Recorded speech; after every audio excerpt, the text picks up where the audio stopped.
Selamat petang saudara. Perang Amerika Serikat Israel terhadap Iran sudah berlangsung mendekati 4 minggu. Dampak perang kini mulai dirasakan sejumlah negara di dunia, yakni krisis BBM dan energi. Belum lagi ada rencana Amerika akan melakukan serangan darat ke Iran. Lalu apa yang harus dilakukan pemerintah mengantisipasi hal ini? Dan sorotan lain di Sapa Indonesia Malam. Saudara, besok malam juru taktik baru timnas John Herdman bakal menjalani laga perdana melawan Saint Kitts and Nevis dari Amerika Serikat, dari Amerika Utara dalam tajuk FIFA Series 2026. Apakah racikan Herdman nanti bakal meraih hasil positif? Selengkapnya kami bahas di Sapa Indonesia Malam. Saya Mahasiswa Tarigan. Dan saya Cynthia Rompas. Inilah Sapa Indonesia Malam selengkapnya.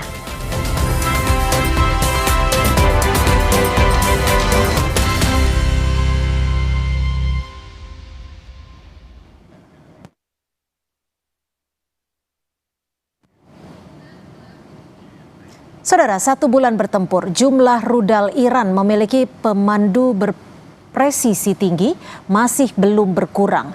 Dilansir dari media Iran Press TV.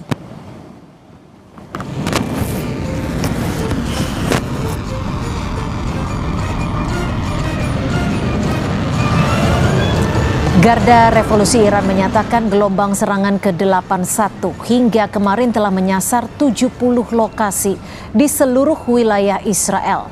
Rudal-rudal Iran yang diluncurkan Rabu waktu setempat telah menyasar sejumlah target di Haifa, Dimona, serta daerah-daerah di utara dan selatan Tel Aviv. Dalam serangan terakhir, Iran mengandalkan rudal Emad, Qiyam, dan Qadr.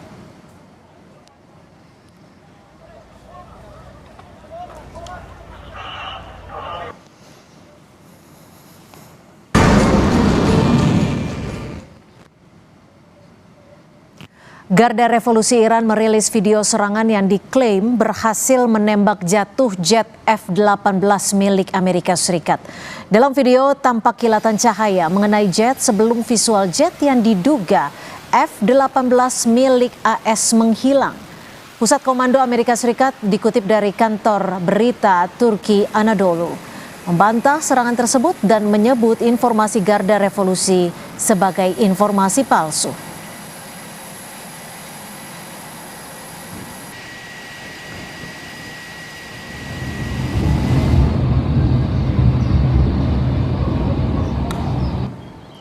Rekaman yang diambil pada hari Rabu menunjukkan kepulan asap naik dari pembangkit listrik Or Rabin di Hadera, Israel setelah serangan yang diduga dilakukan Iran.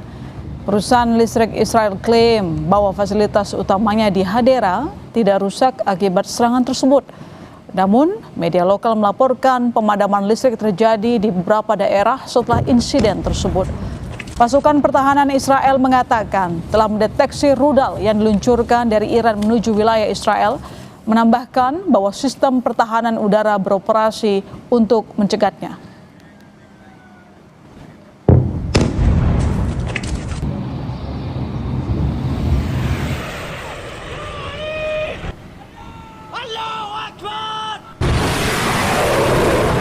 Iran Rabu kemarin juga mengklaim meluncurkan serangan rudal ke kapal induk Amerika Serikat USS Abraham Lincoln.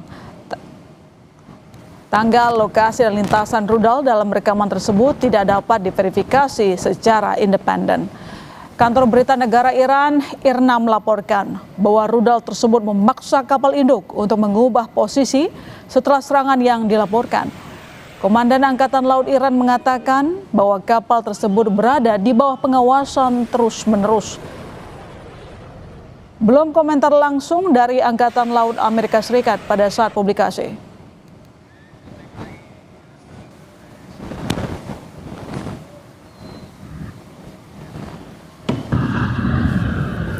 Serangan balasan Iran tidak hanya menargetkan fasilitas penting Israel, namun juru bicara Markas Besar Pusat Khatam Al-Anbiya, Ibrahim Zolfagari, juga memperingatkan bahwa negara-negara di kawasan untuk mengusir pasukan Amerika, yang menurut Iran diklaim sedang bersembunyi di luar pangkalan Amerika yang telah hancur.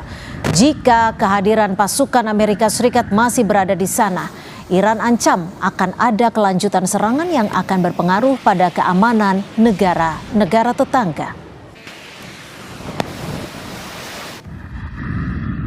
الله الرحمن الرحیم. با توجه به اینکه همه پایگاه‌های آمریکا در منطقه از بین رفته است، فرماندهان و سربازان آمریکا فرار و در مخفیگاه‌های خارج از پایگاه‌ها پناه گرفتند و ما به دنبال آنها می‌گردیم. از مردم کشورهای منطقه می‌خواهیم محل اختفای آنها را گزارش کنند و همزمان برای امنیت خود اخراج آمریکایی‌ها را از منطقه خواستار شوند. و من نصر الا من عند الله العزیز الحکیم.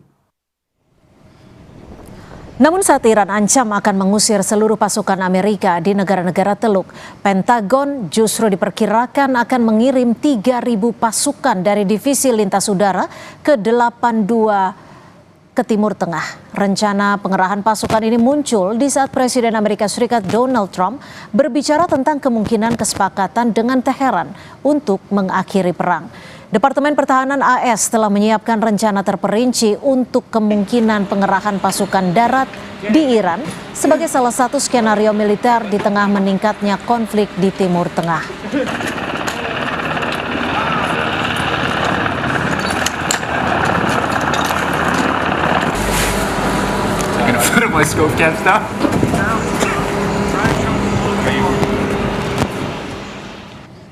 Presiden Amerika Serikat Donald Trump menyatakan tengah mengadakan pembicaraan dengan Iran. Trump mengklaim kesepakatan dengan Iran akan mengakhiri perang dengan kemenangan di pihak Amerika. Trump menjawab pertanyaan jurnalis soal apakah kesepakatan perdamaian dengan Iran akan berhasil. Trump menyatakan saat ini perang telah dimenangkan. Menurut Trump, saat ini Iran tidak lagi memiliki angkatan laut maupun angkatan udara. Pesawat Amerika bisa terbang bebas di atas Teheran atau wilayah lainnya di Iran. Iran tidak bisa berbuat apa-apa lagi, termasuk jika Amerika akan menghancurkan pembangkit listrik mereka. Trump sempat menyinggung soal pemberitaan di media yang menyebut pertempuran masih sengit. Menurut Trump, itu adalah berita palsu. You're talking about to end it? Well, I think we're going to end it. I can't tell you for sure. I don't like to say this. We've won this. This war has been won. The only one that likes to keep it going is the fake news. I mean, the New York Times, you read the New York Times, it's like we're not winning a war where they have no Navy and they have no Air Force and they have no nothing. And we literally have planes flying over Tehran and other parts of their country. They can't do a thing about it. For instance, if I want to take down that power plant, that very big, powerful power plant, they can't do a thing about it. It's like, take me. That's all they can do. And yet, if you read the New York Times or if you watch ABC fake news or NBC fake news, you'd say, it's a close battle. It's not a close battle. They're totally defeated. Rencana kesepakatan dengan Iran yang disampaikan Trump mendapat respon dari militer Iran. Militer Iran menyebut Amerika hanya bernegosiasi dengan diri mereka sendiri. Juru bicara Markas Besar Militer Iran, Letkol Ibrahim Zulfagari, mengejek kesepakatan atau negosiasi yang tengah diupayakan Trump sebagai negosiasi dengan diri mereka sendiri. Zulfagari menyebut negara yang mengklaim sebagai kekuatan super global pasti sudah keluar dari kekacauan akibat perang ini jika memang mampu. Zulfagari menuding Trump berupaya menyamarkan kekalahan sebagai kesepakatan. قدرت راهبردی که از آن دم میزدید تبدیل به شکست راهبردی شده. مدعی ابرقدرتی دنیا اگر میتوانست از این مخمصه رها شود تا حالا شده بود. اسم شکستتان را توافق نگذارید. دوران وعده هایتان به سر رسیده. سطح خود درگیری هایتان به مرحله مذاکره خودتان با خودتان رسیده. Saudara Luar Negeri Abbas Araghchi menegaskan Selat Hormuz tertutup bagi kapal-kapal Amerika Serikat, Israel, dan sekutunya. Iran pastikan bahwa jalur perairan Selat Hormuz tetap terbuka bagi negara lain yang tidak terlibat dalam agresi.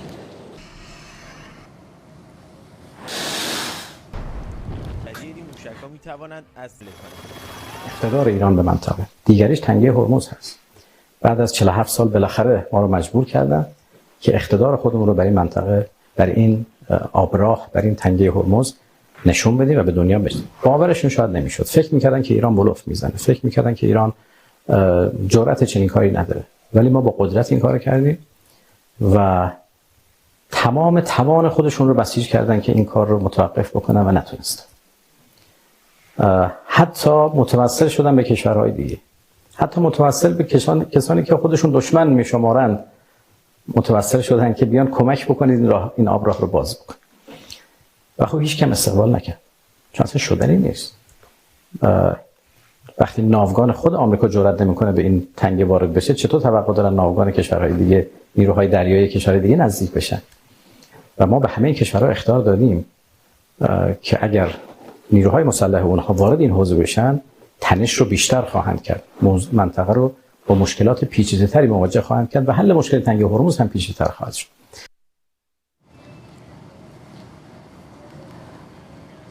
Dan tak hanya Iran,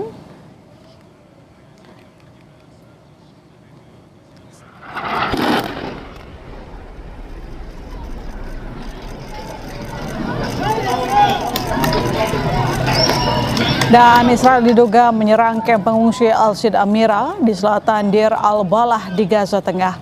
Menurut media Palestina, 1 orang tewas dan 7 lainnya terluka dalam serangan tersebut. Dalam video, warga berkumpul di sekitar tenda-tenda yang rusak dengan puing-puing berserakan di lokasi. Media lokal melaporkan bahwa serangan tersebut mengenai sebidang tanah kosong yang berdekatan dengan kamp, menyusul peringatan evakuasi sebelumnya yang dikeluarkan melalui telepon. Militer Israel belum berkomentar tentang serangan atau peringatan yang dilaporkan tersebut pada saat publikasi.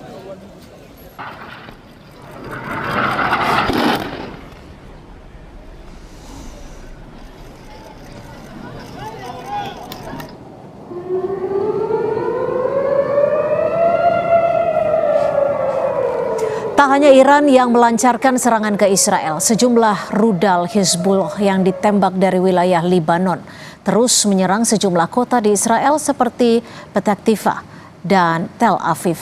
Sistem pertahanan udara Israel berupaya mencegat rudal yang masuk ke wilayahnya.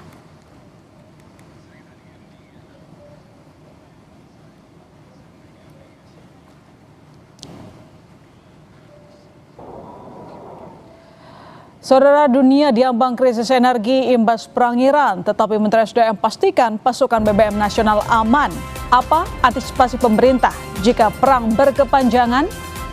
Sapa Indonesia Malam masih akan segera kembali.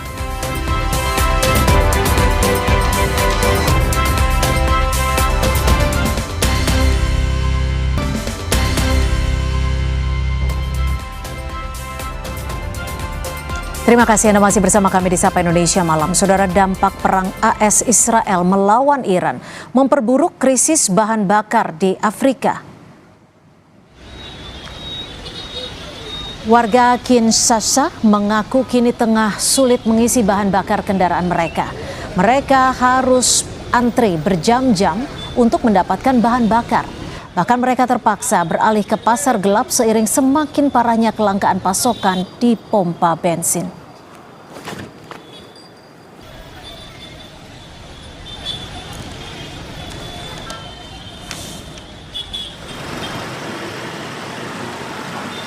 Di Asia Tenggara, di kota Phnom Penh, Kamboja, kelangkaan BBM mulai terjadi.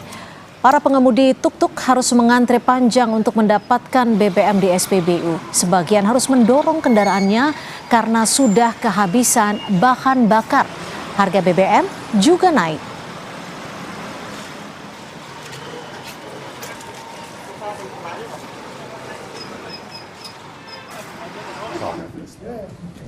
Sejumlah pemimpin dunia bereaksi atas perang Iran melawan Amerika Serikat dan Israel. Menteri Pertahanan Jerman Boris Pistorius menggambarkan perang di Iran sebagai bencana ekonomi. Ia mengatakan Jerman tidak ingin terjerumus ke dalam konflik tersebut.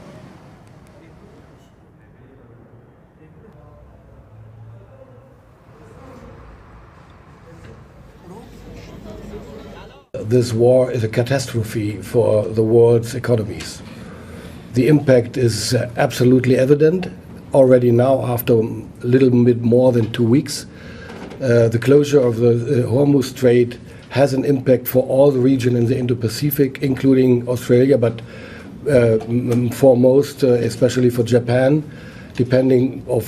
by more than 90% of imports via the Hormuz Strait. So it's not our war. And therefore we don't want to get sucked into that war, to make it crystal clear. And what we need is now a diplomatic solution as soon as possible. We need end of shooting and killing. And that is addressed to US, of course, but mainly to Iran, which is attacking its partners in the region. Presiden Turki Recep Tayyip Erdogan kecam Perdana Menteri Israel Benjamin Netanyahu sebagai pemicu perang di Iran demi kepentingan politik. Erdogan memperingatkan eskalasi perang di Iran telah berkembang menjadi krisis global. Seraya menyerukan tindakan internasional yang mendesak untuk mencegah ketidakstabilan lebih lanjut di kawasan tersebut.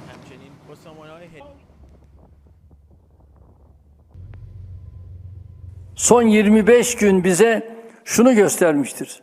Savaş, İsrail'in savaşı olmakla birlikte bedelini tüm dünya ödüyor.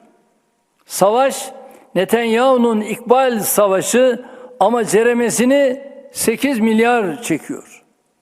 Netanyahu'nun başında olduğu katliam şebekesi bölge barışı adına, insanlık adına artık derhal durdurulmalı. Her ülke bu konuda cesur ve ön alıcı bir tutum sergilemelidir. Soal naiknya harga bahan bakar minyak saat perang di dalam negeri Amerika Serikat, Gedung Putih mengklaim harga bahan bakar di Amerika Serikat akan kembali turun setelah operasi militer berakhir. Leavitt juga membandingkan kondisi sekarang dengan masa pemerintahan Presiden Biden. The temporary short-term fluctuation in gas prices, the president has said, once these combat operations are over, this administration is going to continue to unleash American energy dominance. We're continuing to do that every day, and we're going to see prices at the pump go back down, just as we have over the past year because of this president. And don't think for 1 second if the Democrats had their way, gas prices would be as they were under the previous administration, the Biden administration, record highs. This president is keeping them as low as he can during this short-term combat operation, and they're going to go right back down when this is over. Menteri ESDM Bahlil Lahadalia memastikan pasokan BBM nasional aman.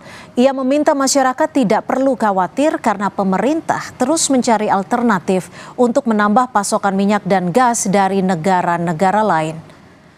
Menanggapi maraknya panic buying di sejumlah SPBU di beberapa negara di Asia, Bahlil menyebut kondisi pasokan minyak dan gas dalam negeri masih terpenuhi. Bahlil menambahkan adanya konflik di Timur Tengah membuat jajarannya kini mencari alternatif membeli cadangan minyak dari negara-negara lain. Untuk itu Bahlil minta agar masyarakat tidak perlu panik soal kelangkaan BBM. Bahwa sekalipun negara-negara lain, negara tetangga sebagian negara di Asia sudah mulai masuk dalam keadaan yang tidak diharapkan oleh hampir semua negara dalam darurat, kita harus yakin kepada rakyat Indonesia bahwa solar kita insya Allah tidak lagi kita lakukan impor. Jadi clear. BBM berbentuk bensin sebagian 50% kita masih impor, sebagian kita dalam negeri. Tetapi kita sudah mencari alternatifnya, termasuk telurnya. LPG kita masih impor, kurang lebih sekitar 70% dari kebutuhan kita. Tetapi saya ingin kepada Bapak Ibu semua, insya Allah kita juga dalam kondisi yang sampai dengan beberapa hari itu insya Allah dalam kondisi yang baik. Banyak negara mengeluhkan perang Iran berpotensi picu krisis energi, termasuk ketersediaan bahan bakar. Belum lagi saudara, ada rencana Amerika Serikat akan melakukan serangan darat ke Iran, sehingga diperkirakan krisis energi akan semakin parah. Kita akan bahas bersama pakar hukum internasional UI Hikmahanto Juwana dan juga Direktur Center for Petroleum dan Energy Economic Studies, Pak Qurtubi. Selamat malam Pak Qurtubi. Selamat malam. Selamat malam. Ya, selamat malam Prof. Hikmah. Terima kasih sudah bergabung bersama kami di Sapa Indonesia Malam. Saya langsung ke Pak Qurtubi. Pak, kalau Pak Bahlil sudah menyatakan masyarakat jangan panik, stok kita aman. Kalau dari hitung-hitungan Anda, apakah masuk akal ketika stok BBM Indonesia masih mencukupi 20 hingga 24 hari ke depan? Tidak cukup. Kalau situasi di Middle East ini, di Hormuz ini menghambat keluarnya minyak dari Selat Hormuz ini, pasti punya dampak yang sangat signifikan kepada Indonesia. Karena apa? Produksi minyak kita amat sangat rendah. Kita mengimpor paling tidak 1,5 juta barrel per hari. Rendah sekali produksi minyak kita sekarang ini, mau tidak mau harus impor. Nah, kalau sumber impornya bermasalah, yang di luar kekuasaan Indonesia, siap-siap saja Indonesia dengan biaya besar harus mengimpor minyak dari manapun. Nah, saya sarankan impor minyaknya dari Amerika saja, dan sekaligus minta Amerika datang kembali ke Indonesia. Investasi migas di Indonesia untuk perusahaan minyak Amerika dibuka lebar selebar-lebarnya. Mengingat puluhan tahun produksi minyak kita didominasi oleh perusahaan minyak Amerika di Indonesia. Ya, setiap bulan dubes Amerika di Jakarta itu kirim data tentang produksi minyak Indonesia ke Washington DC. Ya. Tapi gini Pak Qurtubi, ketika Anda hitung-hitungan secara kasar tidak mencukupi untuk 20 hingga 24 hari ke depan, logikanya kita cukup untuk berapa hari ke depan? Jika memang stok juga impor minyak kita masih statusnya seperti saat ini? Ya, sekitar 20-25 harian lah masih bisa, ya. Tapi ini amat sangat riskan, ya. Amat sangat riskan, karena itu saya ulang, produksi minyak nasional dibiarkan turun-turun setiap tahun oleh sekian banyak menteri karena tata kelola yang salah. Undang-Undang Migas nomor 2 tahun 2021 itu menyebabkan investor tuh lari dari Indonesia karena undang-undangnya buruk, undang-undangnya jelek, undang-undangnya itu ini oleh Mahkamah Konstitusi 17 pasalnya dicabut, dibiarkan oleh menteri-menteri itu sampai sekarang. Saya bergeser ke Prof. Hikmah dulu. Prof. Hikmah, ini kan ditutupnya Selat Hormuz membuat banyak negara mulai menekan Amerika Serikat dan Israel untuk segera menghentikan perang. Lantas langkah apa yang bisa ditempuh negara-negara yang terdampak krisis ini terhadap perang di Timur Tengah? Kalau kita tahu Filipina sudah melakukan status darurat nasional, ada juga Australia yang sejumlah SPBU-nya sudah tidak lagi memiliki pasokan BBM, ada juga kita tahu India, Malaysia dan Vietnam yang sudah mengalami krisis BBM. Ya, pertama saya ingin sampaikan ya, kita di Indonesia perlu ada sense of crisis ya, bahwa ini akan berdampak pada kita di Indonesia. Kedua, mohon maaf sekali Pak Bahlil, jangan terlalu percaya diri gitu ya. Nanti seperti pada waktu Menteri Kesehatan pada awal itu ya, kita kena COVID itu yang mengatakan bahwa kita akan tenang, kita aman, kita negara tropis akan mati sendiri. Ternyata juga terdampak juga. Jadi memang saya bisa paham bahwa pemerintah harus punya komunikasi yang baik ke masyarakatnya supaya mereka tidak panic buying dan lain sebagainya. Tetapi di satu sisi juga kita harus menyadarkan kepada publik kita bahwa kita harus berhemat dengan energi ini, BBM. Kalau perlu juga dijatah ya, sehingga kita bisa panjang. Nah, ini kaitannya dengan Selat Hormuz yang sekarang ini ditutup, katakanlah, walaupun dibuka ke beberapa negara, kapal-kapal yang bisa keluar dari sana. Sayangnya saya tidak tahu apakah Indonesia termasuk dari negara tersebut gitu ya, yang dibolehkan oleh Iran. Tetapi ini kan berdampak sudah ke banyak negara. Tadi Pak Qurtubi bilang udah kita beli aja dari Amerika. Di Amerika sendiri mahal loh. Itu yang tadi kita dengar sendiri. Juru bicara Presiden mengatakan Levitt itu bahwa harganya itu naik di Amerika Serikat, dan sekarang itu jadi masalah. Bagaimana mungkin Amerika Serikat akan menjual kepada kita? Kalau misalnya berinvestasi juga rasa-rasanya nggak hari ini berinvestasi besok keluar minyak dan kemudian bisa disuling. Karena kita yang butuhkan itu minyak yang sudah di refine gitu ya, disuling. Itu yang kita butuhkan. Nah, oleh karena itu kalau menurut saya yang perlu ditempuh pada saat sekarang ini kan sudah ada proses di mana Pakistan katanya akan menjadi mediator ya antara Amerika Serikat dengan Iran. Dan sudah ada demand dari pihak Amerika Serikat, sudah ada demand juga dari pihak Iran, dan sama-sama call-nya tinggi. Nah, kita nggak tahu sampai titik terendah mana yang kemudian dua negara ini, Amerika Serikat tentu akan mewakili Israel, sampai pada satu titik sepakat. Ya.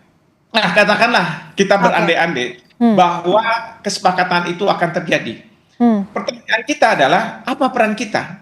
Ya, kalau menurut saya peran kita adalah kita harus berinisiatif untuk membangun suatu koalisi dari negara-negara, terutama tapi gini Prof Hikmah, ketika kita belum masuk ke membangun koalisi, tapi jika memang kebutuhan minyak di dalam negeri bisa dikatakan dalam masa yang urgent seperti itu, menurut Anda apa yang membuat kapal-kapal tanker Indonesia hingga saat ini belum dipersilahkan atau diperbolehkan melewati Selat Hormuz? Saya tidak tahu persis ya kenapa, tapi dari berbagai informasi yang saya dapatkan, tapi ini sekali lagi perlu dikonfirmasi, adalah berkaitan dengan mungkin Indonesia terlalu berpihak pada Amerika Serikat. Indonesia belum tegas mengatakan bahwa yang dimaksud dengan pihak yang melanggar pasal 2 ayat 4 Piagam PBB yang melakukan serangan kepada negara lain itu siapa? Karena kita hanya menyebut pasal 2 ayat 4 Piagam PBB. Para pihak diminta untuk menahan diri. Nah, tapi nggak menyebut bahwa itu Amerika Serikat dan Israel. Nah, ini yang kita perlu tegas. Yang kedua juga ada yang saya dengar isunya bahwa karena Indonesia ini terlalu dekat dengan Amerika Serikat berkaitan dengan BOP, ya, Port of Peace. Nah, ini yang kemudian tidak tanda kutip diperbolehkannya Indonesia keluar, ya. Tapi sekali lagi ini harus dikonfirmasi apakah ini betul atau tidak. Tapi info-info seperti itu yang saya dengar, begitu. Ya, Pak Qurtubi, menurut Anda apa yang bisa dijadikan solusi jangka pendek sehingga Indonesia setidaknya bisa menerima pasokan minyak untuk dalam negeri sendiri? Ya, kita berupaya untuk mencari alternatif supplier yang bisa mengekspor ke Indonesia. Tentunya, negara mana itu, Pak Qurtubi? Nah, menurut saya Amerika. Ya, sekaligus kita mengingatkan Amerika dulu minyak perusahaan-perusahaan di Indonesia itu didominasi oleh perusahaan minyak Amerika. Tapi kan harganya mahal. Untuk di Amerika sendiri harganya masih mahal, ketika akan dibawa ke Indonesia tentunya harganya akan lebih melambung tinggi. Nah, soal harga itu bisa negosiasi, ya. Jadi Amerika sekarang produksi minyaknya itu 18 juta barrel per hari. Luar biasa dia sekarang produksinya. Ini terbesar di dunia sekarang produksi minyak Amerika itu. Dan sekali lagi kita buka pintu kepada Amerika untuk datang lagi ke Indonesia. Ya, datang berinvestasi ke Indonesia. Kita buka pintu selebar-lebarnya karena mereka sudah berpengalaman di Indonesia. Tentunya harus ada kebijakan jangka pendek sehingga Indonesia tidak mengalami krisis BBM. Kita masih akan membahasnya selepas jeda. Tetap bersama kami di Sapa Indonesia Malam.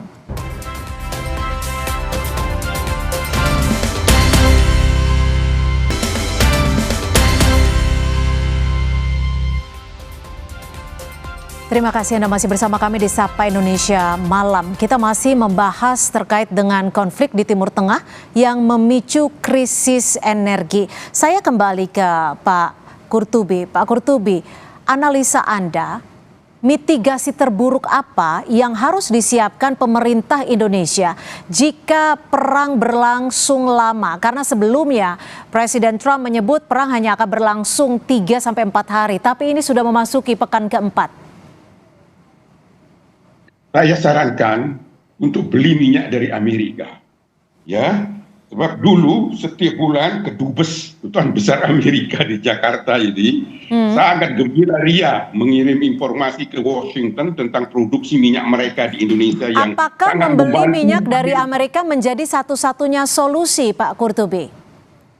Bukan satu-satunya, ini alternatif yang paling bagus menurut pendapat saya ya. Sekaligus kita minta Amerika itu ya datang ke Indonesia, bawa teknologinya, bebaskan pajak-pajak yang tidak perlu. Tapi kan itu untuk perencanaan jangka panjang. Kalau kita bicara perang, bicara krisis energi, ini kita bicara jangka pendek.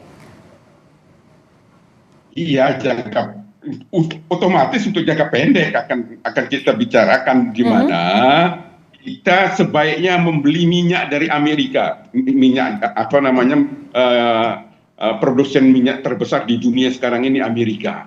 Ya, kita beli minyak dari mereka, lalu kita bilang kepada mereka, silakan investor Anda balik lagi ke Jakarta, ke Indonesia, bawa teknologi Anda dari Amerika ke Indonesia, kita bebaskan pajak-pajaknya agar mereka bisa menghitung keekonomiannya yang sangat-sangat menguntungkan apabila mereka berinvestasi di Indonesia. Sebab begini, kalau tidak ada upaya-upaya ekstrim seperti ini, kita tetap menjadi negara yang produksi minyaknya amat sangat rendah. Undang-undangnya dibiarkan, mau dicabut oleh sekian banyak menteri. Undang-undang yang menyebabkan produksi minyak anjlok. Pak Qurtubi, tapi kalau banyak pihak yang menilai, membaca dari sisi karakter Presiden Trump yang kadang kala berubah-ubah, apakah itu memungkinkan untuk melakukan mitigasi jangka pendek untuk setidaknya menambal kebutuhan minyak di dalam negeri? Saya pikir mereka punya staf yang mengerti tentang sejarah perminyakan pada saat Amerika menjadi negara pengimpor minyak terbesar di dunia. Indonesia berjasa besar menjual minyaknya ke Amerika waktu itu. Mereka sangat berterima kasih karena dia pengimpor minyak terbesar sekian puluh tahun. Amerika itu sangat berterima kasih kita. Nah, sekarang berbalik dong. Nah, kita Indonesia siap-siap menerima investor Amerika. Kita welcome, kita permudah mereka, bawa lagi teknologinya ke Indonesia. Kita bebaskan pajak kedatangan mesin-mesinnya mereka. Ya, itu caranya. Ya, saya ke Prof. Prof, kalau kita lihat apa yang terjadi saat ini, rentetannya, disebutkan Pentagon akan menambah 3.000 pasukan ke Timur Tengah untuk melakukan operasi perang darat. Menurut Anda, apakah Amerika Serikat bisa dikatakan nekat menempuh serangan darat ke Iran? Karena di sisi lain, Iran justru mempersilahkan Amerika untuk melakukan serangan darat dan ditunggu kabarnya. Ya, sebenarnya bagi Amerika Serikat ini sangat beresiko ya, karena serangan darat itu berarti berhadapan-hadapan dengan pasukan dari Iran.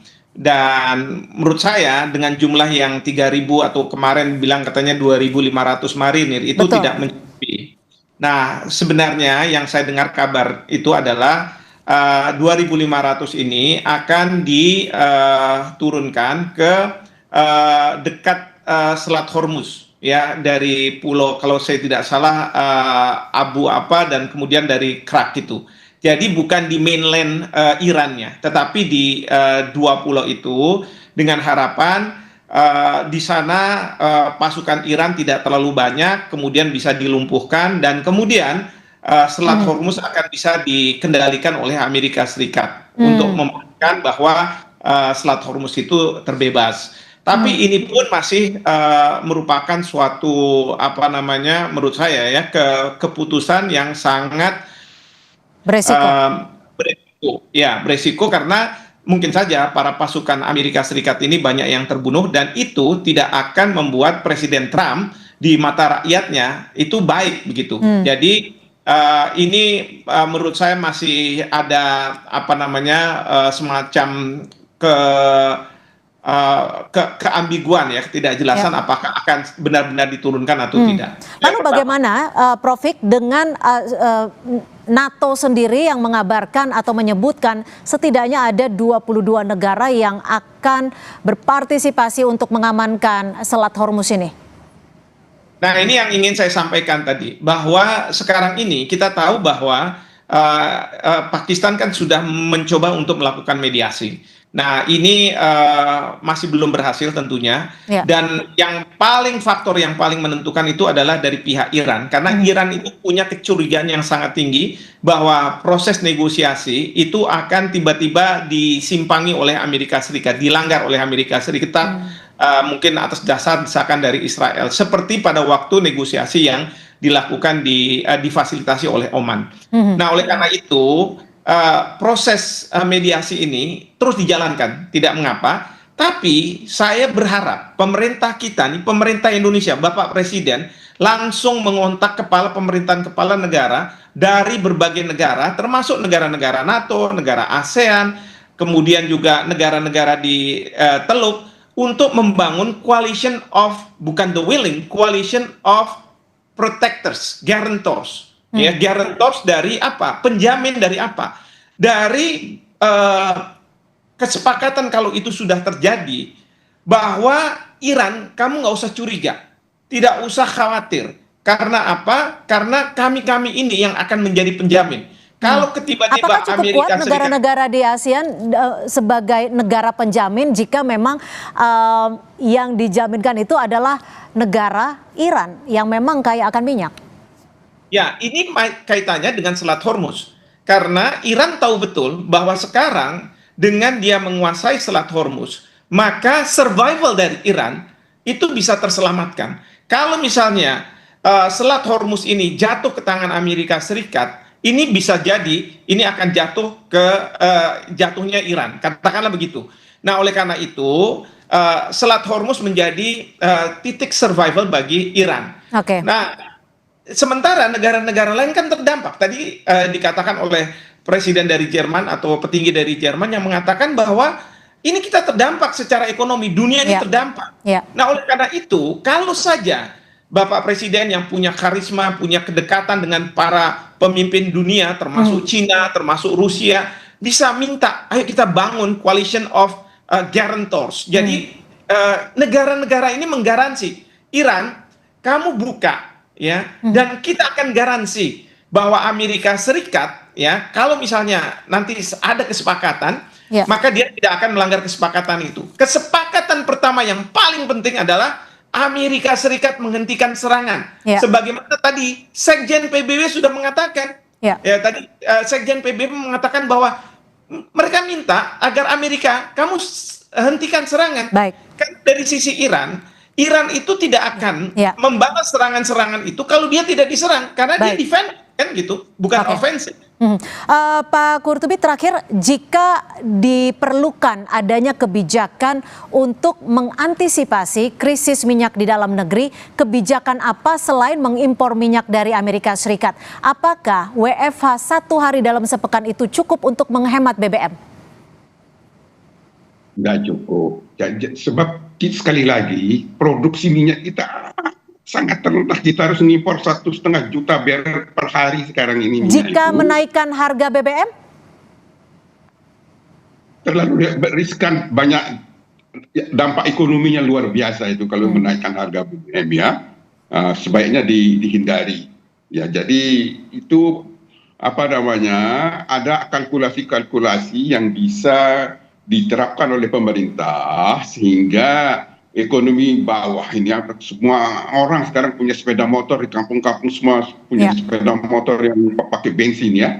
Nah, jangan sampai apa namanya migas itu langka di dalam negeri, jangan sampai itu terjadi.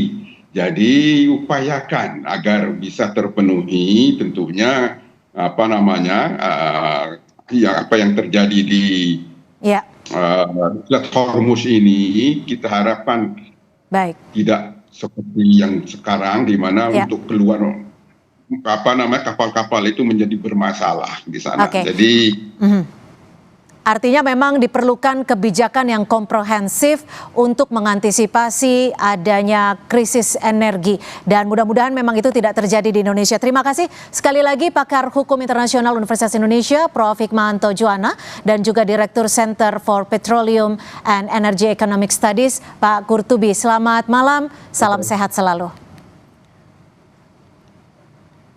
Saudara, informasi lainnya masih akan kami sajikan di Sapa Indonesia Malam. Di antaranya arus balik lebaran dari arah Sukabumi menuju Jakarta terpantau padat sejak Kamis siang.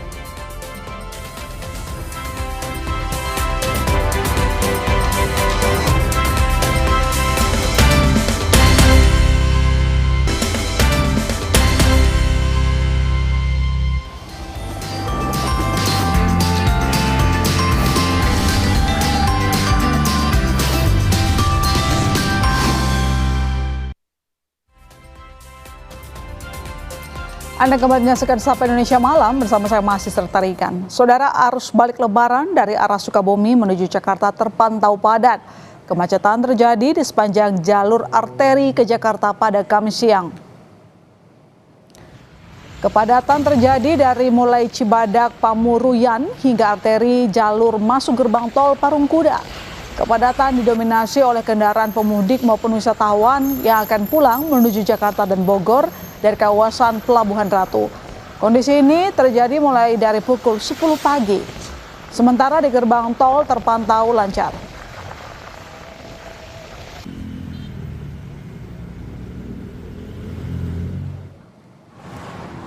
Sementara itu kondisi arus balik di kilometer 188 Palimanan Tol Cipali terpantau macet sore tadi. Kendaraan sudah mengantri panjang sebelum masuk tol Palimanan Kanci Jasa Marga.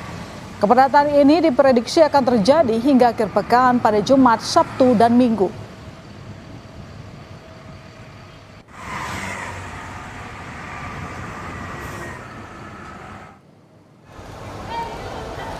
Stasiun Pasar Senen mulai mengalami penurunan jumlah penumpang yang tiba di Jakarta di masa arus balik libur Lebaran 2026. Puncak arus balik diprediksi sudah terjadi di tanggal 25 Maret 2026 kemarin. Berdasarkan pantauan Kompas TV di stasiun Pasar Senen, sudah tak tampak kepadatan penumpang yang biasa terlihat di lobi maupun ruang tunggu penumpang di stasiun Senen. Kondisi ini berbeda dibanding hari kemarin, di mana penumpang terlihat padat di area kedatangan.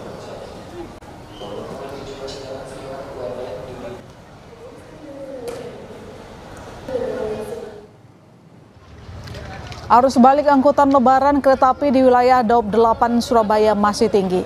Hingga Kamis sore, puluhan ribu penumpang memadati layanan kereta api di berbagai stasiun kereta di wilayah KAI Daerah Operasional 8 Surabaya. Salah satunya di stasiun Gubeng Surabaya, lebih dari 14.000 penumpang terdata hingga sore ini. Dengan rincian, 9.000 penumpang tiba dan 4.000 penumpang berangkat. Data tersebut masih akan terus naik hingga malam hari. PT KAI Daup 8 memastikan ketersediaan tiket kereta masih ada. Penumpang diminta cermat dalam menentukan jadwal keberangkatan agar tidak kehabisan tiket.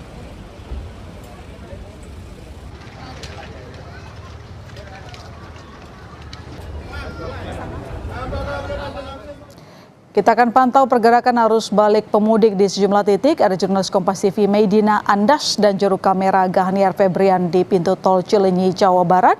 Sementara di stasiun Gubeng Surabaya ada Alfian Rahman dan juru kamera Misbahul Munir.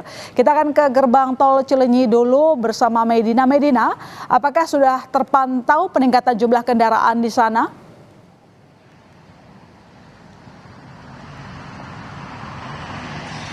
Betul, my sister dan juga saudara, untuk situasi arus lalu lintas di gerbang tol Cileunyi ini memang terpantau untuk saat ini masih ramai lancar, tidak terlihat adanya kemacetan yang panjang ataupun penumpukan kendaraan yang signifikan, sehingga bagi para pengemudi yang ingin mengarah ke Jakarta atau Buah Batu Bandung dan sekitarnya ini masih dapat melintasi arus lalu lintas dengan situasi yang relatif normal dan juga lancar.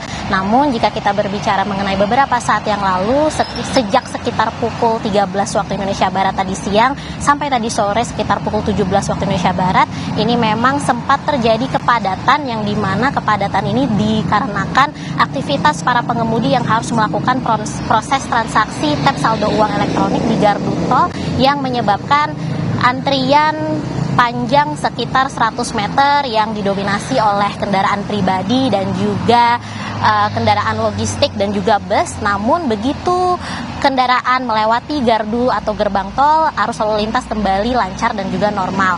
Memang kalau berdasarkan data yang kami dapatkan dari pihak Jasa Marga, terpantau memang tercatat adanya peningkatan volume kendaraan, yang dimana biasanya pada lalu lintas normal itu ada kendaraan sekitar 28.000 saja yang melaju melintasi gerbang tol Cileunyi menuju Jakarta atau Buah Batu Bandung. Namun sejak periode prediksi puncak arus balik kemarin yang jatuh pada tanggal Selasa 24 Maret 2026 ada sekitar 44.000 kendaraan dari arah Nagrek, Sumedang, Tasikmalaya, Garut dan sekitarnya yang menuju ke Jakarta atau Buah Batu Bandung. Sehingga ini memang tercatat bahwa adanya peningkatan volume kendaraan yang mencapai sekitar 48% yang menuju ke Jakarta atau Buah Batu Bandung. Dan dari pihak Jasa Marga ini juga sudah menyiagakan total ada 8 gardu tol, yang dimana 7 dari 8 gardu tol ini dioperasikan atau diperuntukkan khusus kendaraan yang mengarah dari Sumedang, Garut, Tasikmalaya dan juga Nagrek dan sekitarnya menuju ke Jakarta atau Buah Batu Bandung. Dan 1 gardu tol ini dioperasikan untuk arah sebaliknya yang dari arah Cisumdawu keluar exit tol Cileunyi. Dan juga dari pihak Jasa Marga ini terus mengimbau para pengendara untuk memastikan saldo uang elektronik cukup untuk melintasi gerbang tol Cileunyi untuk mengurangi adanya terjadinya kepadatan yang terjadi di area gerbang tol. Jadi memang kalau untuk saat ini arus lalu lintas terpantau masih ramai lancar menuju Jakarta dan juga Buah Batu Bandung, walaupun memang terdapat atau tercatat adanya peningkatan volume kendaraan yang melintasi gerbang tol Cileunyi. Begitu Mas Sister. Baik Medina, dari Cileunyi kita bergeser melihat pantauan arus balik di stasiun Gubeng Surabaya bersama Alfian Rahman dan juru kamera Misbahul Munir. Jadi Alfian, bagaimana situasi terkini di sana? Ya Ilona dan juga saudara, pantauan kami di sore bahkan hingga malam ini penumpang yang datang atau yang tiba masih terus berdatangan dari berbagai macam daerah. Terutama tadi kami juga sempat berbincang atau berinteraksi dengan para pemudik yang arus balik menuju Surabaya. Mereka datang dari Bandung, Semarang, untuk Jakarta, bahkan ada juga yang juga dari Banyuwangi. Informasi yang kami dapatkan dari Humas KAI Daup 8 Surabaya untuk hari ini saja tanggal 26 ada lebih dari 48.000 pemudik yang melakukan arus balik dengan menggunakan moda transportasi kereta api, di mana dari 48.000 tersebut ada 28.973 penumpang datang, sementara sisanya 19.000 penumpang berangkat. Jika kita bedah lagi lebih dalam, Ilona juga saudara, dari jumlah 48.000 tersebut ada 3 stasiun di wilayah Daup 8 Surabaya yang mengalami peningkatan arus balik cukup tinggi begitu. Yang pertama di tempat saya melaporkan saat ini di stasiun Gubeng Surabaya ada 14.251 orang penumpang yang turun dan juga ada 4.000 sekian yang naik. Sementara itu ada di stasiun Surabaya Pasar Turi dengan jumlah 5.227 orang penumpang yang naik dan 8.100 orang penumpang turun. Dan stasiun yang ketiga yang menjadi jujukan arus balik di wilayah Daup 8 Surabaya yaitu stasiun Malang dengan penumpang naik sebanyak 2.886, sementara yang turun sebanyak 4.418. Memang agak berbanding terbalik jika dibandingkan dengan arus mudik atau sebelum hari raya begitu. Stasiun-stasiun yang ada di Daup 8 Surabaya ini dipadati kedatangan saat arus balik, dan ini diprediksi akan masih ada gelombang puncak arus balik pada hari Sabtu bahkan hari Minggu nanti. Namun sementara ini puncak arus balik yang datang penumpang di stasiun-stasiun di wilayah Daup 8 Surabaya sudah terjadi pada hari Selasa atau tanggal 24 Maret kemarin dengan jumlah 57.210 orang penumpang baik yang turun maupun yang berangkat. Namun karena animo masyarakat masih tinggi dengan menggunakan moda transportasi kereta api, ini pengelola atau manajemen KAI Daup 8 Surabaya juga memastikan masih ada ketersediaan tiket kurang lebih sebanyak 16% dari total tiket yang disiapkan selama momen arus mudik maupun arus balik Lebaran 2026 ini, dengan jumlah sekitar 16.000 tiket begitu yang diharapkan para penumpang dapat lebih cermat dalam memesan agar tidak kehabisan tiket. Ilona. Baik, terima kasih Alfian atas laporan Anda, dan sebelumnya juga ada Meidina. Terima kasih rekan-rekan, selamat kembali bertugas, jaga kesehatan. Terima kasih. Saudara, di Sukoharjo, Jawa Tengah, pahlawan super atau superhero siap membantu para sopir agar tidak mengantuk dalam perjalanan arus balik Lebaran 2026. Informasinya, usai jeda.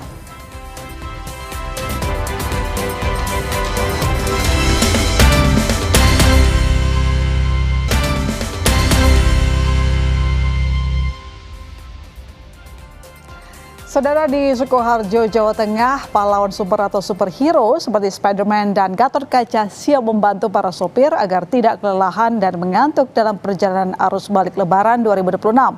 Mereka membagikan jamu tradisional yang diberi nama jamu kuat nyetir agar kondisi pengendara tetap prima bak superhero.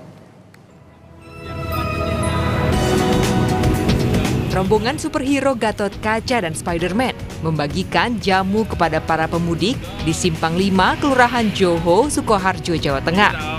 Di balik kostum superhero ini, para pemuda Sukoharjo yang menjadi sukarelawan membantu para pemudik tetap dalam kondisi segar dan sehat selama perjalanan.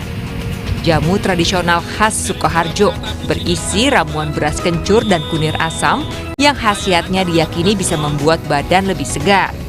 Para sopir mengaku senang mendapatkan jamu tradisional khas Sukoharjo karena dengan minum jamu tubuh lebih segar dan siap melakukan perjalanan arus balik.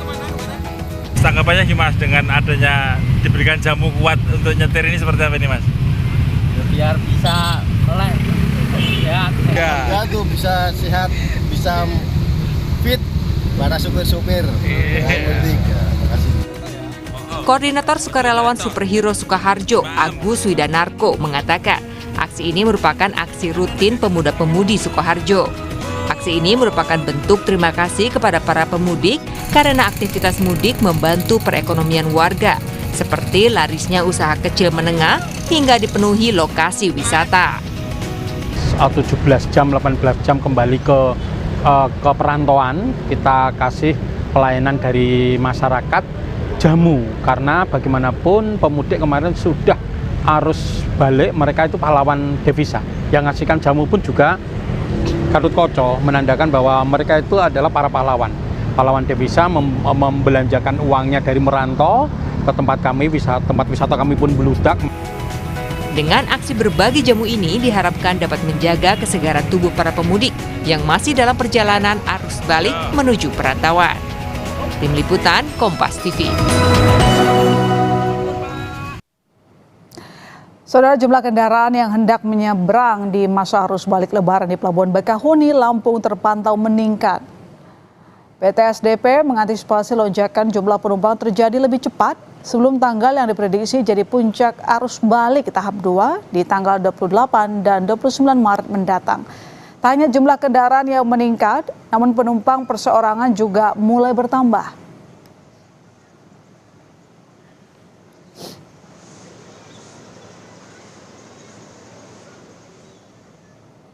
Ya, kita akan pantau bagaimana situasi arus balik Lebaran di Pelabuhan Bakahuni, Lampung bersama jurnalis Kompas TV Edwin Chan dan juru kamera Adini Anissa. Edwin, bagaimana prediksi arus balik malam ini dari sana?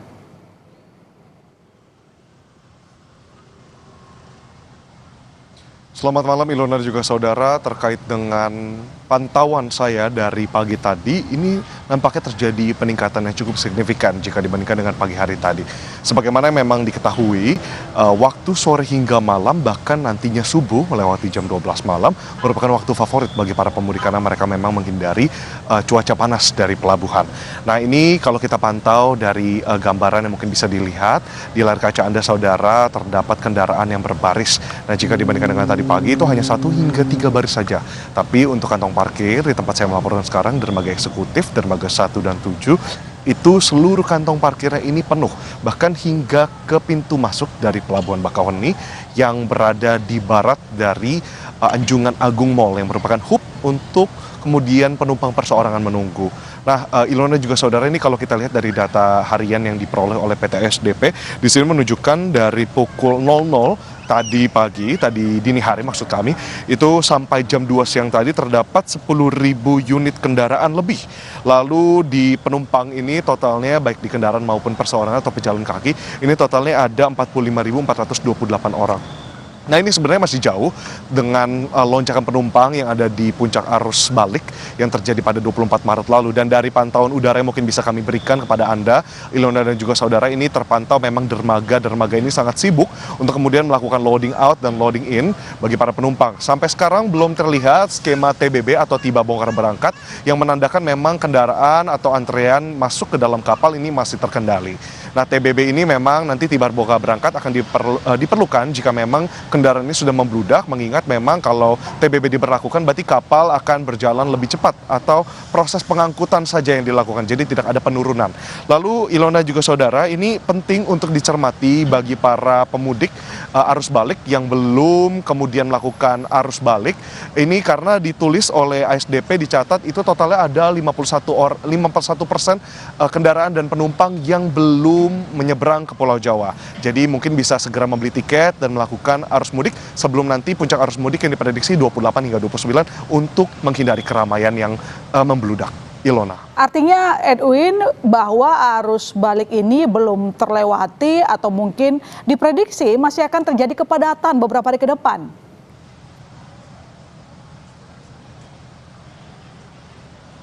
Betul sekali Ilona dan juga saudara, memang kalau tadi kami dengarkan konferensi pers yang barusan dilakukan, memang harian update data dari ASDP, Direktur Utama tadi Heru Widodo menyampaikan lonjakan arus balik ini akan terjadi 28 dan 29 Maret 2026. Jadi memang belum selesai. Karena sebagaimana imbauan dari pemerintah, bukan hanya pegawai sipil tapi juga perusahaan swasta diimbau untuk menghindari pulang lebih cepat seperti itu untuk menghindari puncak arus. Namun ini ternyata hari ini juga disebutkan akan terjadi lonjakan arus yang tidak akan sebanyak 28 hingga 29, tapi tetap diantisipasi dengan sejumlah kebijakan. Tadi bukan hanya TBB yang sudah saya sebutkan, tapi juga masih ada penerapan single tarif ticketing. Ini berarti harga rata untuk eksekutif maupun reguler. Jadi nantinya calon penumpang arus balik tidak akan kebingungan untuk mencari dermaga, sehingga keramaian di dermaga-dermaga favorit ini dapat dipecah melalui arahan dari petugas. Lalu bukan hanya petugas dari ASDP atau petugas pelabuhan, tapi juga kemudian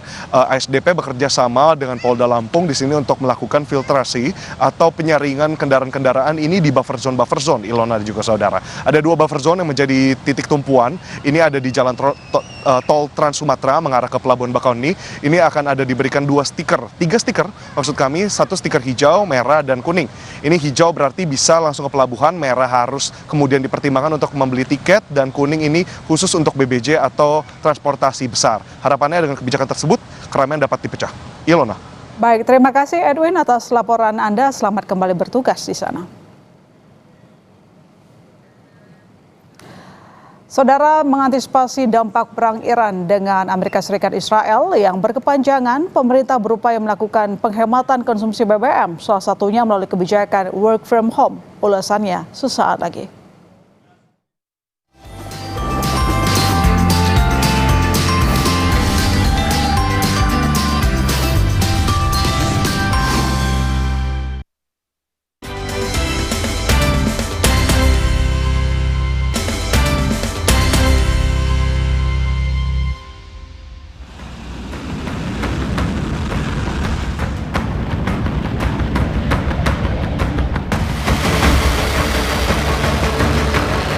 The reason that I declared an energy emergency is to provide government with more options should the need arise.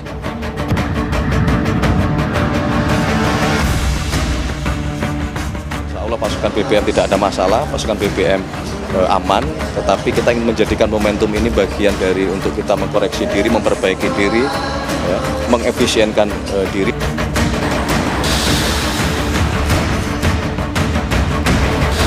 Bukan pengalaman pertama ini pada waktu zaman COVID itu kan WFH, bahkan sempat hanya WFO-nya hanya 25%. Jangan kemudian berharap banyak dari work from home itu untuk bisa menghemat energi.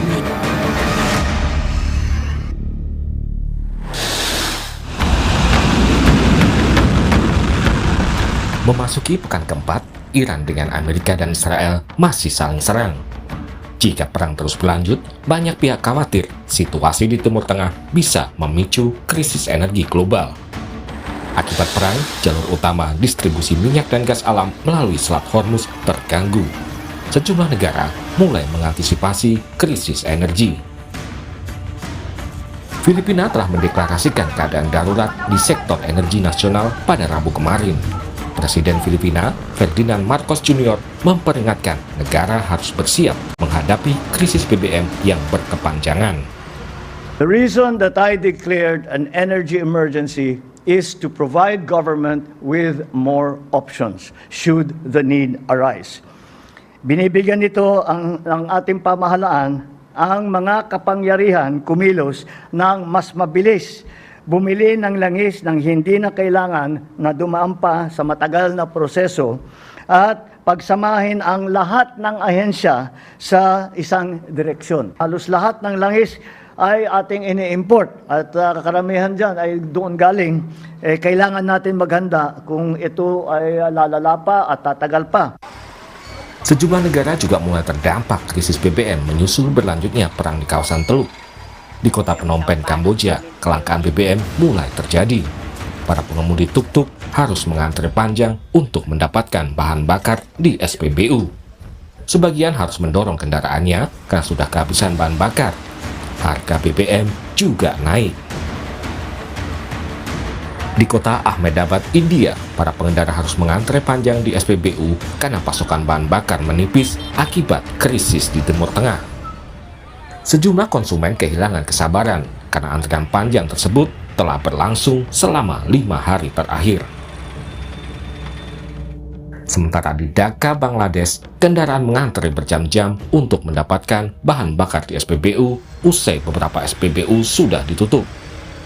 Asosiasi pemilik pompa bensin Bangladesh memperingatkan beberapa SPBU terpaksa ditutup sambil mendesak pihak berwenang untuk memperketat keamanan di tengah laporan penyitaan bahan bakar dan kerusuhan di SPBU. Pakar ekonomi menyebut, selama situasi Selat Hormuz belum normal, pasokan minyak dan gas akan terganggu. Selain masalah pasokan, konflik Timur Tengah juga akan memicu kenaikan harga minyak. Memang hampir 80% dari pasokan minyak di mana? Di Timur Tengah itu ditujukan ke negara-negara di kawasan ini. Ya, itu tentunya pasokannya akan sangat terganggu sekali ketika Selat Hormuz ini masih belum bisa bekerja dengan baik. Nah, itu di satu sisi ada permasalahan dengan supply. Permasalahan yang lainnya adalah dengan harganya. Harganya juga tentunya sudah meningkat tajam. Jadi walaupun suplainya tersedia, belum tentu juga harganya ini kemudian bisa terjangkau oleh masyarakat. Dan itu yang kita sudah lihat sekarang ini. Di Indonesia mungkin masih belum terlalu terasa karena pemerintah masih bersedia untuk memberikan subsidi yang cukup besar. Pasokan pun juga kelihatannya masih bisa terjaga karena Sementara Menteri Sekretaris Negara Prasetyo Hadi menyatakan stok BBM dalam negeri aman. Namun demikian, pemerintah berupaya mengantisipasi situasi global dengan berencana menerapkan efisiensi di sektor energi. Salah satunya melalui kebijakan work from home 1 hari dalam sepekan di sektor-sektor tertentu. Tidak masalah, pasokan BBM aman, tetapi kita ingin menjadikan momentum ini bagian dari untuk kita mengkoreksi diri, memperbaiki diri, ya, mengefisienkan diri, dan mungkin dalam waktu dekat rumusan kebijakan itu akan kita finalkan dan kita sampaikan kepada masyarakat. Berkenaan dengan yang tadi disampaikan, itu adalah salah satu bentuk mungkin akan diberlakukan untuk work from home paling tidak satu hari dalam 1 minggu. Sudah diputuskan belum Mas kapannya? Belum, tadi kan sudah jelaskan. Sedang kita godok untuk kita finalkan, nanti sesegera mungkin akan kita sampaikan kepada masyarakat. Mas Pras, setelah Lebaran ini ya, dan perlu saya luruskan juga ya bahwa itu berlakunya nanti kan untuk sektor-sektor tertentu ya. Jadi supaya tidak disalahpahami bahwa misalnya sektor yang berbentuk pelayanan, sektor industri, perdagangan, tentu itu kan mungkin tidak menjadi bagian dari yang kebijakan-kebijakan tersebut. Makanya minta waktu untuk itu kita matangkan. Sebagaimana pada saat Menteri Keuangan Purbaya Yudi Sadewa menyatakan kebijakan WFH berpotensi menghemat permintaan BBM hingga 20%, serta memiliki efek pendorong konsumsi lainnya. Menko menilai WFH bisa diterapkan setiap Jumat karena dampaknya kecil terhadap tekanan produktivitas. Kalau saya hitung gini, Pak Menko mungkin betul. Kalau diliburin kan yang dipilih yang dampak paling kecil ke produktivitas kan. Jumat kan paling pendek jam kerjanya. Jadi loss ke productivity dianggap paling kecil. Sementara travelnya perjalanannya sama dari sini ke kantor. Tapi di sini kan apa? Kalau di sini kan pagi-pagi olahraga. Nih habis itu nggak lama sholat Jumat atau sholat Jumat lea habis itu pulang. Pabrik juga kan sama kan paling pendek gitu. Jadi dipilih yang paling sedikit shocknya ke produktivitas, kira-kira gitu. Menteri Dalam Negeri Tito Karnavian yakin penerapan 1 hari bekerja dari rumah dalam sepekan tidak akan mengganggu jalannya roda pemerintahan. Menurut Tito, skema kerja seperti ini sudah pernah diterapkan di masa pandemi COVID-19 lalu. Yakin nggak akan masalah, karena kita bukan pengalaman pertama ini. Ini pada waktu zaman COVID itu kan WFH bahkan sempat hanya WFO-nya hanya 25%. Kemendagri itu 25%, WFO jalan juga, gitu. Iya. Jadi bukan sesuatu yang baru dan kita punya pengalaman. Jadi pemerintah juga siap kalau memang ini akan diimplementasikan nanti ya? No problem. Iya, Pemda juga udah punya pengalaman. Yang saya dengar itu adalah satu hari selama seminggu ya. Iya. Tapi hari apa yang akan diambil biar nanti yang memutuskan nanti kan hasil rapat kemarin akan dilaporkan Presiden. Pakar Ekonomi dan Energi UGM, Fahmi Radi menilai work from home belum cukup efektif sebagai solusi penghematan BBM. Apalagi jika hari WFH itu ditetapkan di hari jelang akhir pekan. Nah, kalau kemudian itu jangka panjang, solusi jangka panjang untuk menyelesaikan masalah jangka pendek, penghematan BBM menurut saya kurang tepat gitu ya. Karena tadi misalnya work from home bisa juga berubah work from everywhere gitu ya, bisa dimanapun gitu ya. Yang penting ada wifi. Nah, apalagi itu Jumat misalnya. Jumat nanti long weekendnya lebih panjang. Bisa misalnya dia work dari Puncak misalnya atau pulang kampung bisa sambil kerja. Nah, kalau itu terjadi, maka akan tetap ada mobilitas yang membawa kendaraan ke Puncak, membawa kendaraan ke kampung halaman, yang itu juga menggunakan BBM, sehingga tujuan untuk mencapai penghematan energi ini tidak akan tercapai gitu. Karena memang pemerintah saat ini sedikit pilihan gitu ya. Saya sebenarnya apresiasi juga itu ya untuk menjajaki penerapan work from home, tapi jangan kemudian berharap banyak dari work from home itu untuk bisa menghemat energi gitu. Kalau pada saat pandemi itu cukup berhasil, itu karena ada variabel pemaksa itu ya, takut tertular. Nah, kalau sekarang kan tidak. Ini malah justru long weekend tadi meningkatkan mobilitas mereka kendaraan dan akhirnya malah konsumsi BBM-nya malah meningkat. Salah satu opsi atau solusi lain untuk menghemat BBM, menurut Fahmi, pemerintah bisa menerapkan pembatasan subsidi BBM agar tepat sasaran, serta mulai mengubah paradigma dari energi fosil menjadi energi terbarukan. Tim Liputan, Kompas TV.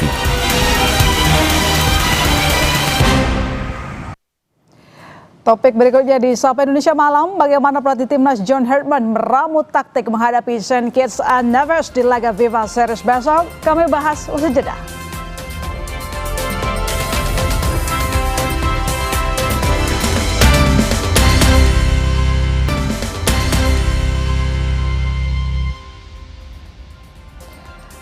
Saudara, timnas Indonesia akan menghadapi St. Kitts and Nevis di ajang Viva Series 2026 Jumat esok. Pelatih timnas Indonesia John Herdman janjikan gaya permainan baru timnas saat menghadapi St. Kitts and Nevis nanti.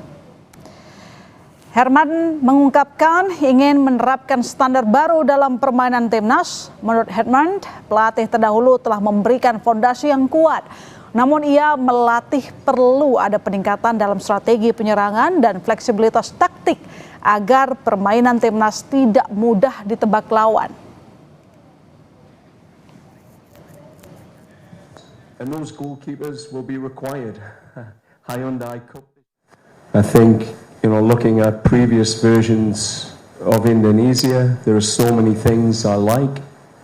The defensive capability of the team, their ability to stay together, strong, tight. But there are elements we can improve. The improving our attacking transition, we can improve our attacking organisation. So we are more dynamic, more direct. I think it's important. And bring in a level of adaptability as well. I always thought, watching the Indonesian team, at times it looked predictable, and in international football now, you have to be more adaptable. Elkan Bagot akhirnya kembali ke timnas Indonesia setelah absen selama 2 tahun. Elkan mengaku senang bisa kembali membela Indonesia. Pemain Ipswich Town ini merasakan ada perbedaan besar dalam standar dan kualitas pemain timnas saat ini. Elkan juga menyebut ada semangat dan energi baru yang dibawa pelatih dan para pemain. Elkan terakhir memperkuat timnas Garuda pada babak 16 besar Piala Asia 2024 lalu. Saat itu timnas dikalahkan Australia 0-4. I'd say the biggest difference now compared to when I was playing here 2 years ago is the standard and the quality of player. I think, there's a lot more playing in Europe, playing at top clubs, top leagues, and these players that come here, they set a higher standard. I think as well the togetherness and the team spirit is a lot higher than it was before. A lot of that, of course, coming from Coach John's energy he brings to us and our different mentality now. But I'd say those are the two things which I think are different now to when I was playing here before. Sementara itu, Dean James akan absen dari timnas Indonesia di FIFA Series. John Hartman menyatakan menghormati keputusan yang diambil Dean. Ia juga memastikan tidak akan memanggil pemain lain untuk menggantikan Dean James. Dean's a fantastic player, a big part of our family, big part of our squad, and will be in the future. For this camp, he's made his statement. He has his own reasons. But for me, this focus since Monday, since Sunday, since 3 weeks ago, since I joined in January, has been about executing these 4 days at the level and the standard that these players deserve. When it comes to replacement players, I'm pretty comfortable with the group that we have. We have a good squad here now. Everyone's arrived. Everyone's healthy. So, we have what we need at this moment in time to be successful. Kita akan mengulas bagaimana peluang timnas laga lawan St. Kitts and Nevis di FIFA Series 2026 besok bersama analis sepak bola Haris Pardede, Bung Harfa. Halo, Selamat malam. Bung, ini kalau kita lihat, Hartman menjanjikan peningkatan kualitas pemain timnas untuk besok katanya. Tapi dari Bung Harfa sendiri, bagaimana melihat janji tersebut? Bisakah kita unggul? Ya, tentunya ini menjadi satu pertandingan yang kita nanti-nanti ya. Bukan Elkan Bagot yang tadi nggak sabar, di bridging kita masih bisa dengar, sudah 2 tahun lebih ya. Terakhir kali dia main membela Indonesia itu 28 Januari di Piala Asia U23 tahun 2024. Dan tentunya kita juga sama-sama nggak sabar karena terakhir kali kita melihat tim nasional senior main itu 12 Oktober kalau nggak salah ya, 2025. Jadi 5 bulan, 5 bulan yang lalu lebih mungkin ya.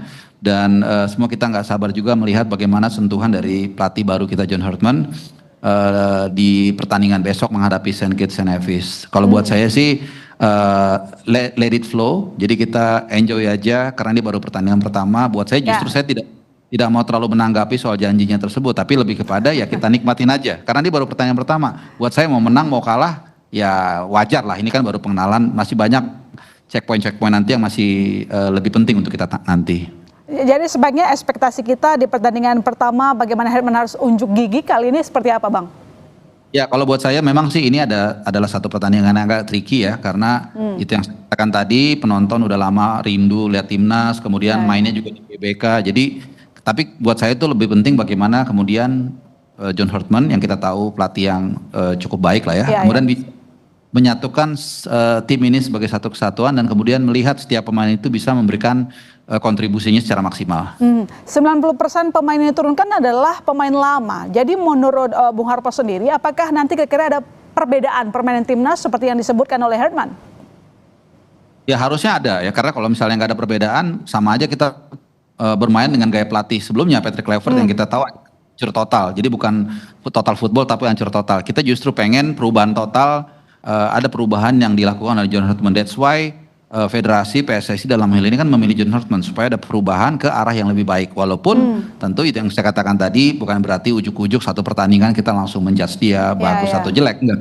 Gitu. Jadi kita lebih kepada pengen lihat aja lah sentuhan pertamanya itu. Kemudian taste-nya gimana? Kemudian pemain-pemain yang mungkin tadinya kita nggak bisa lihat rutin, mungkin lebih dikasih kesempatan main dan mungkin pemain-pemain yang selama ini juga ya sering main tapi nggak bisa terlalu memberikan kontribusi bisa lebih maksimal. Jadi kira-kira seperti apa nanti arah permainan timnas besok? Kalau tadi kan John mengatakan pertahanan sudah bagus, sisi penyerangan yang akan diperbaiki Herdman katanya.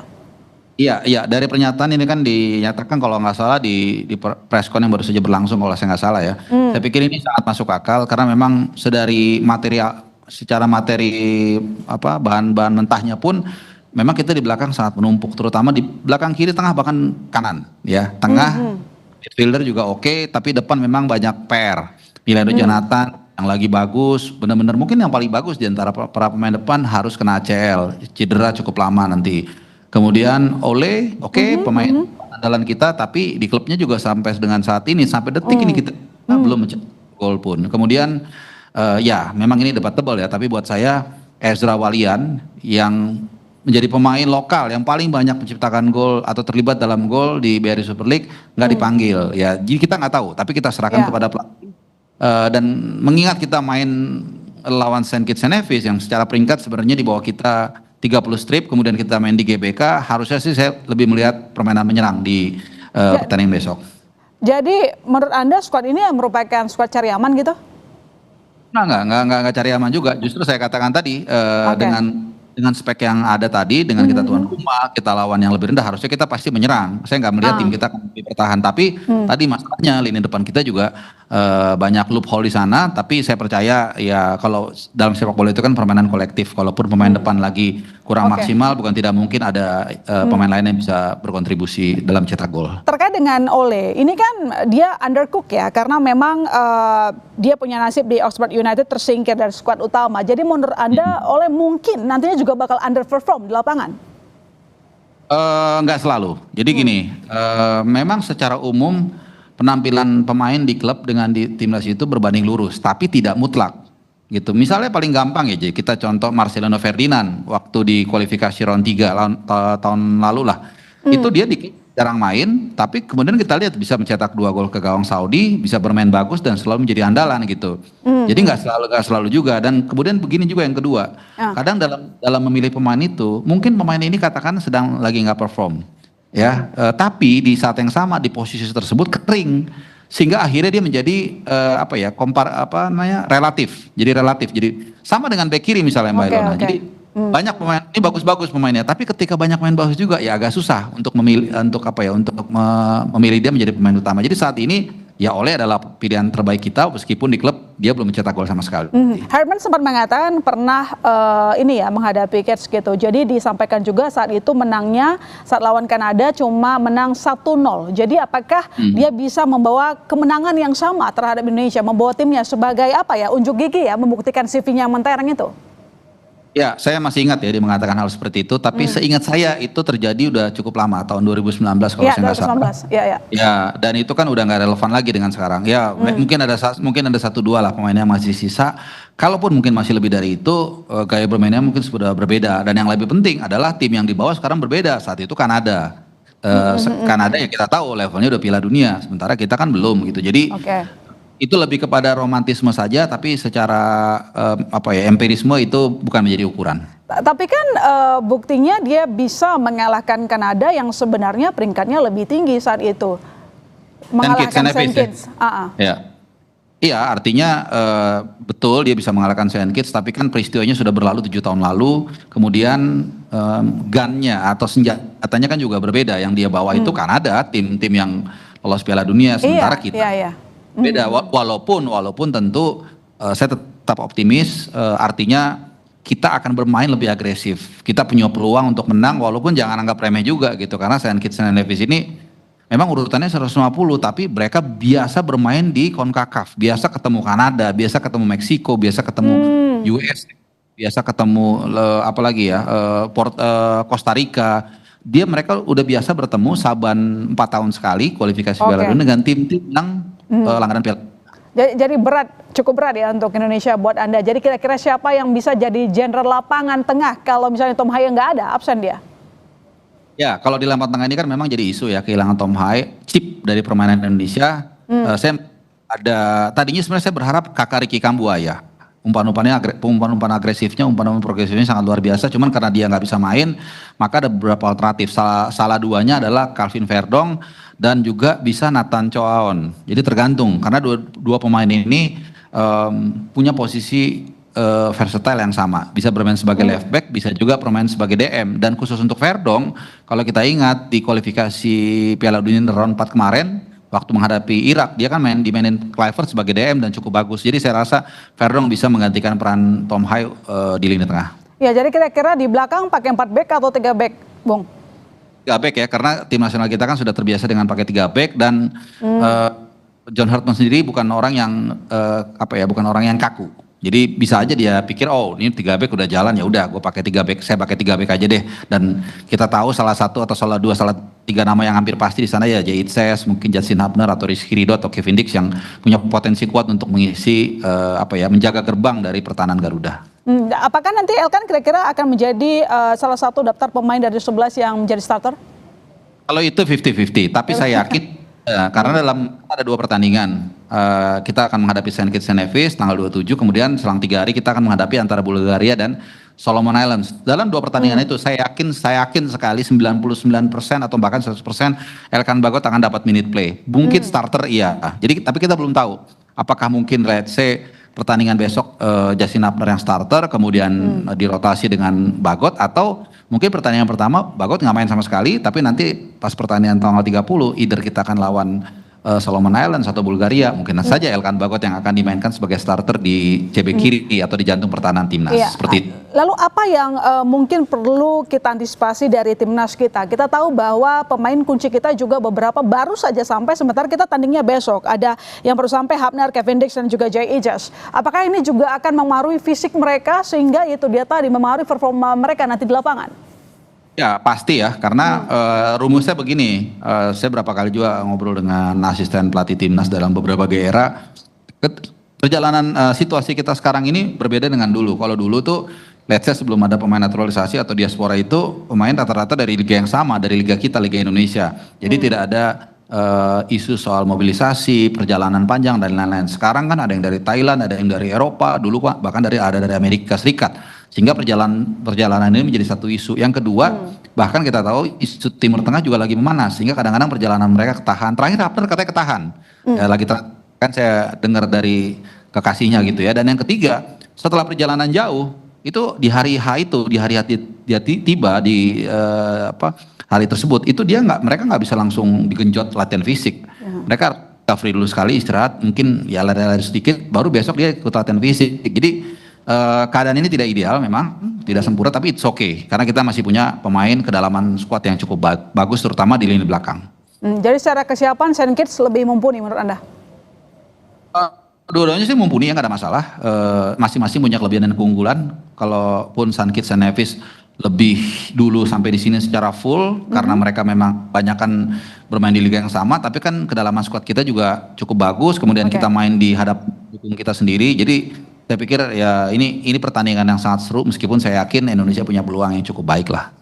Oke, tebak-tebak formasi, kira-kira gimana susunannya, kemudian skornya gimana Bung? Oke, udah ya. Nomor 1 yang paling nggak mungkin udah aklamasi itu Jahit Ses lah, udah pasti itu ya. dalam kecuali dia mudah-mudahan dia nggak cedera dan nggak ada apa-apa. 3 back, CB tengah Jahit Ses, CB kiri Justin Abner, nanti mungkin dirotasi dengan Elkan Bagot. Kemudian CB kanan Rizky Ridho. Lalu back kanan Kevin Dix, back kiri itu Nathan Choaon karena dia sangat rutin bermain sebagai back kiri dan tidak tergantikan di William Tway. Kemudian double pivot di tengah itu Calvin Verdong dan Joe Pelupesi. Ya kan, itu 3, 4. Nah, 3 di depan ini target man sudah pasti ya oleh Romney sebagai target man. Kemudian di kanan itu saya pengennya sih antara Jacob Seri atau Eleanor Renders. Kemudian di kiri mungkin Ragnar. Seperti itu kira-kira. Kalau untuk skor mungkin 2-1 lah buat timnas kita. Ya. Garuda. Tapi penjaga gawangnya belum tuh, Bung. Siapa kira-kira? Siapa? Penjaga gawang. Oh, penjaga gawang. Ini kayaknya cap-cip-cup ya antara atau Martin Paes. Tapi rasanya sih kayaknya lebih bukan favor ya, tapi kayaknya lebih untuk sementara waktu Emil Laudero ya, karena di Itali dia menjadi penjaga gawang yang paling banyak save, walaupun gawangnya banyak kebobolan juga, timnya juga kurang bagus memang, tapi dia secara individu cukup bagus dan dia punya kelebihan dalam membilap serangan. Jadi tapi mungkin saat pertandingan kedua nanti dirotasi gantian Martin Paes, dan bukan tidak mungkin ketika main pun di tengah-tengah mereka dirotasi dengan Nardeo ataupun Daya Supriyadi. Ya, kita tunggu performa timnas besok, semoga hasilnya baik. Terima kasih Bung Harfa telah bergabung di Sapa Indonesia Malam. Saudara jangan kemana-mana, kami masih akan segera kembali untuk Anda.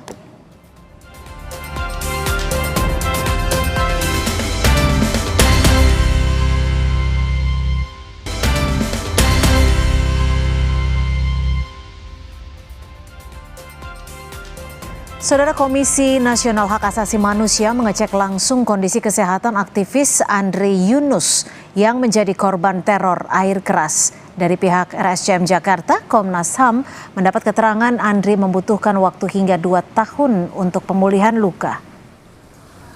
Komnas HAM menemui tim dokter RSCM yang menangani perawatan aktivis Andre Yunus. Kunjungan ini sekaligus untuk mendapatkan keterangan dalam rangka penyelidikan Komnas HAM terkait teror tersebut. Komnas HAM menyebut akan meminta keterangan sejumlah pihak dalam rangka menggali informasi. Soal kondisi Andre Yunus, Komnas HAM mendapat keterangan bahwa tim dokter membutuhkan waktu sekitar 6 bulan sampai 2 tahun untuk memulihkan korban teror air keras tersebut.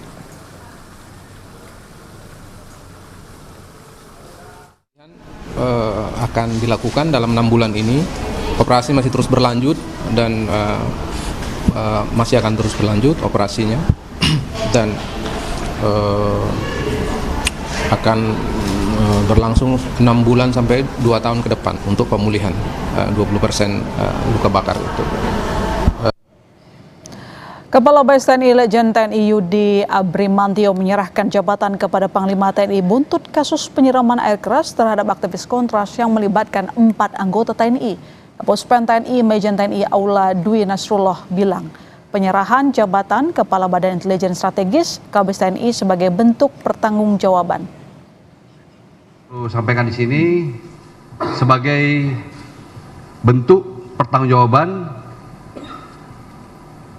hari ini telah dilaksanakan penyerahan jabatan Kabais. Seekor anak harimau benggala bernama Hara, salah satu koleksi satwa di Kebun Binatang Bandung, dilaporkan mati. Menurut Muhammad Farhan, Wali Kota Bandung, kematian anak harimau benggala yang masih berusia 8 bulan ini akibat terinfeksi virus. Selain anak harimau, terdapat 2 harimau lain yang juga terkena infeksi yang sama. Salah satunya induknya yang masih bisa diselamatkan. Virus yang menyerang tersebut sejenis penyakit yang dikenal berbahaya bagi satwa felin seperti harimau dan kucing. Virus ini dapat menyebabkan penurunan drastis sel darah putih sehingga melemahkan sistem imun hewan. Sangat khas ada di kucing besar. Kalau kucing besar sudah kena virus ini, memang sudah sangat sulit untuk diselamatkan. Jadi dan ketika kita lacak, virusnya itu datang dari si induknya sebagai carrier. Induknya udah besar, ditahan terhadap virus. Anaknya ini ya masih pada lemah. Kebun Binatang Gembira Loka Yogyakarta merayakan ulang tahun seekor gajah bernama Arinta. Sebagai hadiah atas ulang tahunnya yang ke-6, Arinta mendapat tumpeng berisi buah-buahan segar.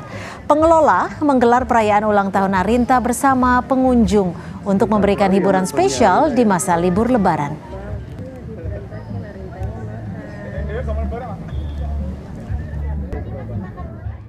Dan hari ini kami juga merayakan, semoga Arinta tetap sehat, karena dia harus melalui umur sampai nanti 11 tahun lebih, karena sampai sekarang ini kayak virus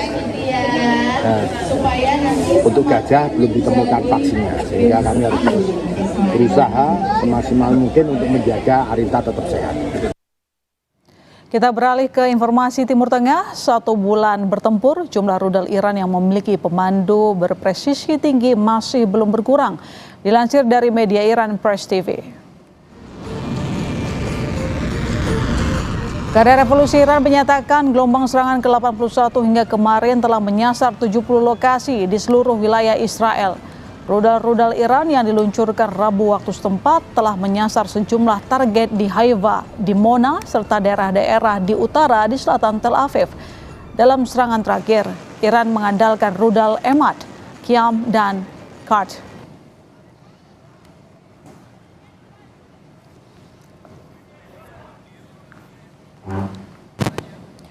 Garda Revolusi Iran merilis video serangan yang diklaim berhasil menembak jatuh jet F-18 milik Amerika Serikat.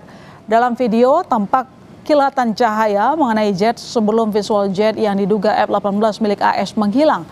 Pusat Komando Amerika Serikat dikutip dari kantor berita Turki Anadolu membantah serangan tersebut dan menyebut informasi Garda Revolusi sebagai informasi palsu.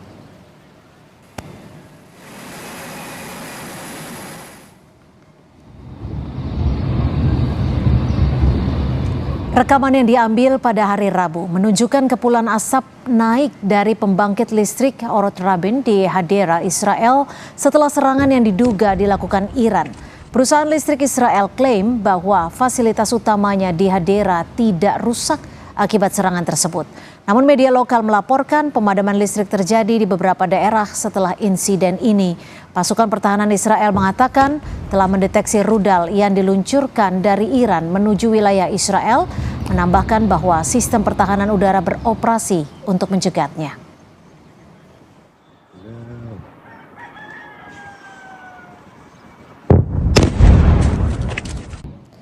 Terima kasih Anda telah menyaksikan Sapa Indonesia Malam. Perbarui terus informasi Anda di Kompas TV dengan 3 botol air mineral 700 ml yang setara dengan 2 liter air untuk 1 hari penuh kesejukan. Saya masih Tarigan. Dan saya Cynthia Rompas. Terima kasih, selamat malam, sampai jumpa.